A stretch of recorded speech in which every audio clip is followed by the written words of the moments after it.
welcome to the very first edition of Energy Updates with Aisi. Today, we're going to be talking about the very interesting topic, hydrogen.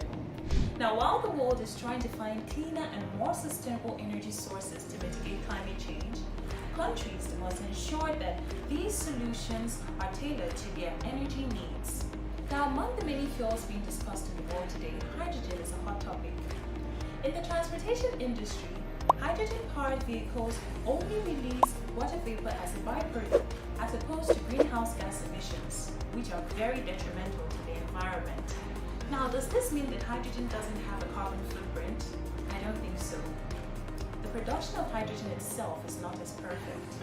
Now, hydrogen occurs naturally, but not in its pure form, so it has to be produced, and the way it's produced determines the category of hydrogen that is produced. There are three categories. The first is the grey hydrogen.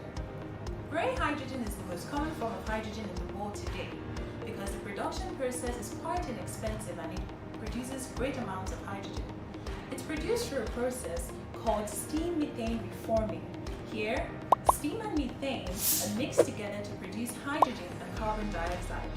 But for every 1 kg of hydrogen produced, there is 10 kg of carbon dioxide released into the atmosphere. Now that's the catch. It is very detrimental to the climate. The second category of hydrogen is blue hydrogen. Blue hydrogen is produced in the same way we produce grey hydrogen, but there is a technology called carbon capture and storage, CCS, which tries to capture the carbon dioxide produced and stores it separately. But the challenge to this form of hydrogen is that it doesn't entirely capture every carbon dioxide that's emitted, and there are still logistical challenges, and the technology is quite expensive. The third category of hydrogen is called green hydrogen, and this is the most sustainable form of hydrogen. It is produced through an entirely different process called electrolysis, which is the splitting of water into hydrogen and oxygen molecules. Now, the electricity used in this process can be provided through solar panels or wind turbines.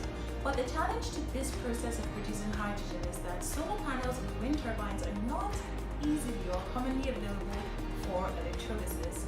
That is first, and secondly, the production process is quite expensive.